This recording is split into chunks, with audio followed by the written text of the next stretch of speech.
Daugelis iš mūsų esame girdėję ar net paraginti melstis tokią maldą. Viešpatie Jėzau Kristau, gyvojo Dievo sūnau, pasigailėk manęs nusidėjėlės. Yra net tokia knyga Atviri keliauninko pasakojimai savo dvasios tėvui, kur visa pasakoja dvasingumą, pastatyta būtent su šitos maldos taikymu gyvenimui.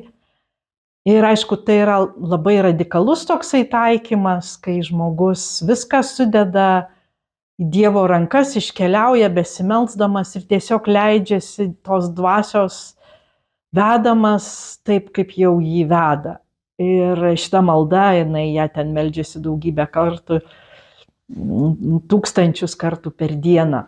Tai esu girdėjus neretai, kad ir šiaip žmonės sako, kai išsigąstu ar labai pasimetu, tiesiog sustoju ir meldžiuosi Viešpatie Jėzau Kristau, pasigailėk manęs nusidėjėlės. Ir sako, kažkaip ateina ramybė. Tai šiandieną noriu pakalbėti apie šitos maldos formulės taikymą, nes malda nėra kažkokia tai magija, kad aš pasakiau gerą maldą ir dalykai pasikeitė. Dalykai iš tikrųjų keičiasi meldžiantis, bet malda visada turi ir aktyviąją pusę, tai yra judesi, žmogaus pasirinkimą, kad žmogus jisai irgi kažką tai daro, kad tai vyktų. Šitoj maldoj, kas ypač svarbu, kad tas veiksmas, tas tikėjimo judesys yra nuostatų lygmenį. Tai čia yra du kintamieji, Viešpats Jėzus Kristus. Išpažįstu savo tapatumą, kad aš esu nusidėjėlė. Tai labai geras tapatumas, labai nuostabu, kai jau žmogus pasiekia tokį lygį, jog jisai suvokia, ką jis gali daugiausiai pasakyti apie save, tai kad jis yra be galo Dievo mylimas nusidėjėlis.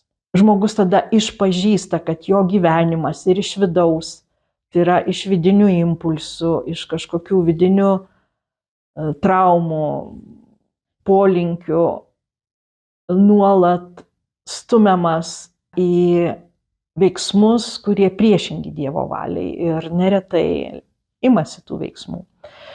Kalbant apie nuodėmę, yra dar ir apsileidimo nuodėmė, tai kai mes ten kokiuose socialiniuose tinkluose užtrunkam dieną, 2, 3, 4, tada visa kita pasidaro nebesvarbu. Ta prasme, kai nebeatliekame tai, ką galime padaryti savo gyvenime ir atrodo nieko blogo nedarau, bet nepadarau tą gerą, kuriam esu pašaukta. Tai irgi yra tos nusidėjėlės veiklos dalis. Ir yra kita dalis tai yra kitų žmonių nuodėmės, kurios mane veikia. Tai yra socialinės nuodėmės, tai yra mūsų įstaigų, darboviečių, sistemų visa tvarka, kur mes matom, kad tai nėra Dievo tvarka, kad tai yra žmogaus tvarka. Ir suprantat, gali konstitucinis teismas ką nori paskelbti, kad kažkas nenuodėmė, bet tai vis tiek lieka nuodėmė.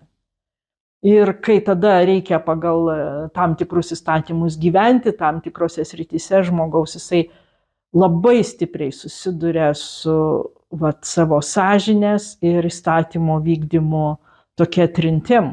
Bet su Dievo padėjimu jis gali likti ištikimas savo sąžiniai ir nesileisti kompromisus. Taip pat mes patiriam nuodėmę iš konkrečių asmenų, kurie gyvenimo kelyje yra mus nuskriaudę. Tai gali būti ir patys artimiausi žmonės, kurie nesuteikia mums būtinų dalykų saugumo. Daugybė vaikystėje yra patyrę seksualinį išnaudojimą. Daugybė moterų yra patyrusios seksualinę prievartą. Patyčias yra labai daug žmonių patyrė. Tai yra nuodėmė, kuri sužeidžia mane, kuri sužeidžia žmogų. Ir šitoj vietoj tai jau nėra mano nuodėmė. Tai yra kitų nuodėmė, bet aš turiu su jie tvarkytis. Ir tas tvarkymasis yra atleidimas. Atleidimas ir priėmimas tų dalykų, kad jie įvyko ir aš jų atšaukti negaliu.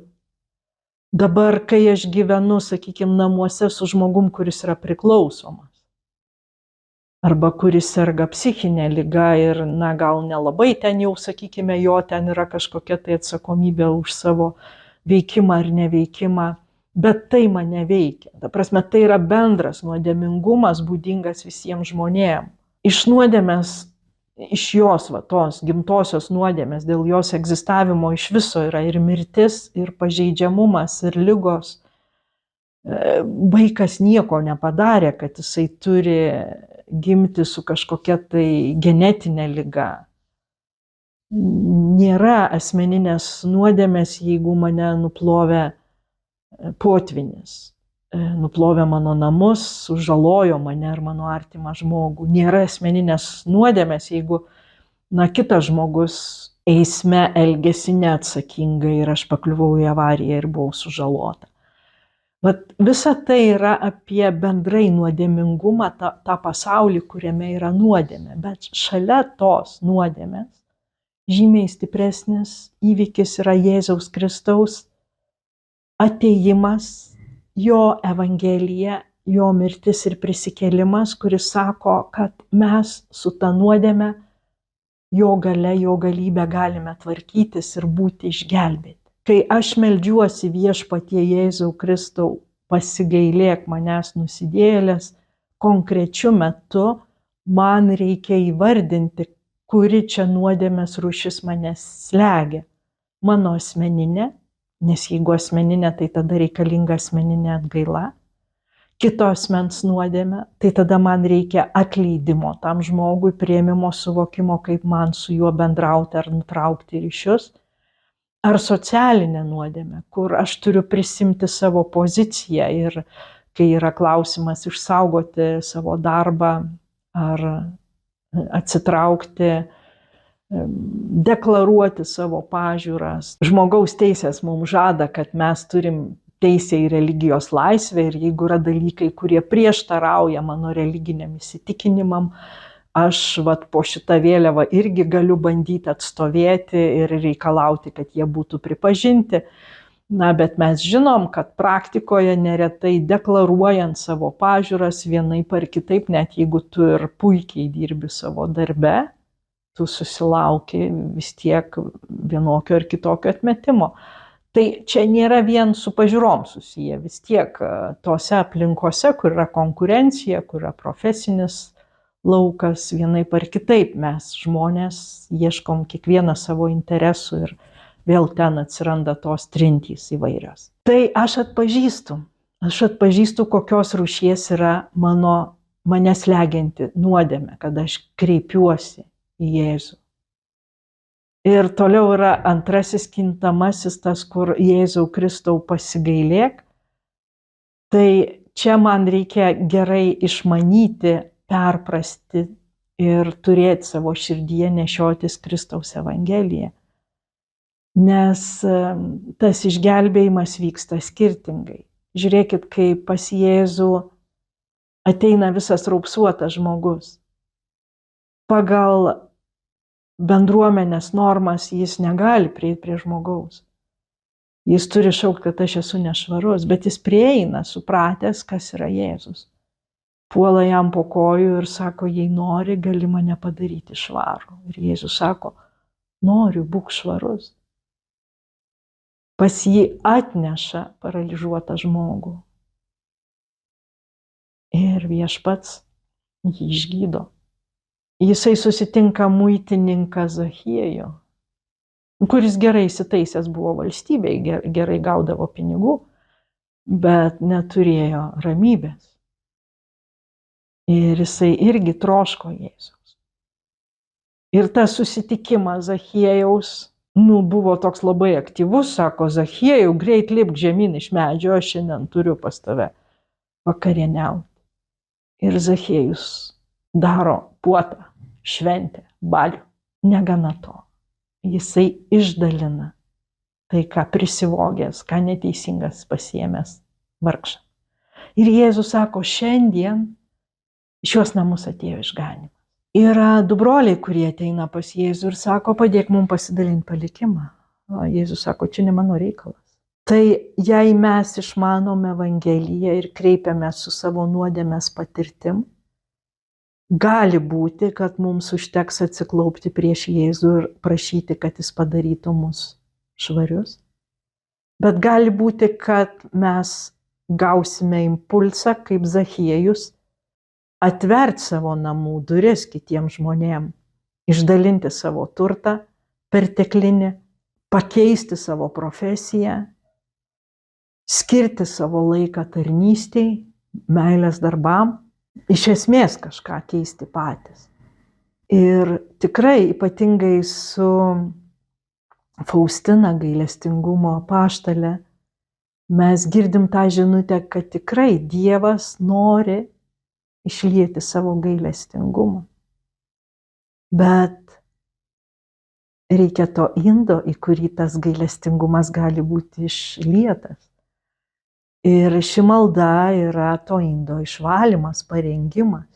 Aš meldžiuosi, suvokiu, kas čia yra manyje, kiek galiu suvokti. Ir tada Evangelijos šviesoj prašau Dievo gailestingumo, kad galėčiau padaryti tą veiksmą. Juk pulti prieš viešpatį ant kelių irgi yra veiksmas.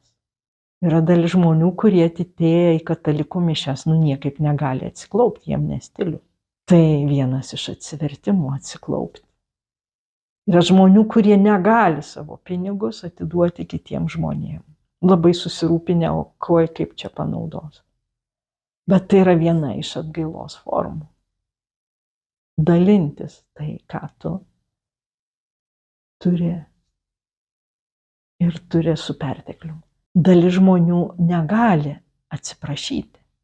Tai yra siuntimas susitaikyti. Sako, jeigu tu neši auką prie altoriaus ir tavo artimas turi kažką prieš tave, tai nesivargink su savo aukom, jos neturi jokios prasmės. Pirma, eik ir susitaikyk su savo broliu. Atleisti. Atleisti, kai atsiprašo ir atleisti, kai neatsiprašo. Mes sakom, viešpatie atleisk mums mūsų kaltes, kaip ir mes atleidžiame savo kaltininką. Tai jeigu aš atsisakau atleisti, tai sakau ačiū tuo pačiu viešpatie ir man nereikia atleisti, aš kaip nors patitysiu savo tas nuodėmes ir kaltes pati viena. Tokia yra Evangelija. Jeigu aš esu susirūpinus tuštybėm. Ir aišku, iš to kyla nerimas, iš to kyla nusiminimas, neviltis. Aš turiu palikti savo tuštybės. Rinktis tai, kas gilu, kas tikra. Jeigu aš esu apleidus savo gyvenimą, šeimą, atsainai žiūriu į darbą, ši malda veda mane prisimti atsakomybę. Pasigailėk manęs, nes tai yra mano nuodėmės vieta. Tai, kad aš per savo gyvenimą neišmokau tinkamai bendrauti ar neišmokau tinkamai pasirūpinti savo mitybą, savo sportų, poilsiu, gyvenimo tvarka. Tai, kad aš į darbą einu atbūti ir nesuprantu, kad Dievas ten mane siunčia tarnauti. Tai yra mano nuodėmė. Aš prašau Jėzaus pasigailėti. Tai nereiškia, kad Dieve padaryk, kad aš jausčiausi gerai, o aš darysiu viską tą patį. Tai reiškia, kad aš sakau, Jėzau, tu apšviesk mane savo Evangelijos šviesa, kad aš galėčiau kitaip daryti dalykus, taip kaip tau patinka ir kad tavo malonė, tavo karalystė, tavo palaiminimas ateitų ir į mano gyvenimą, ir į visų tų žmonių gyvenimus, su kuriais tu man leidi kasdienybėje kartu susitikti vienur ar kitur. Ir ši malda neišvengiamai stumia veikti, nes jei Dievas pasigailėjo, aš kažką turiu daryti, nešti toliau tą gailestingumą. Bent jau jį nuoširdžiai šlovinti, bent jau susivokti, kad yra sekmadienis, diena skirta Dievo garbei, santykių puoselėjimui, poilsiui, kad yra ryto ir vakaro malda.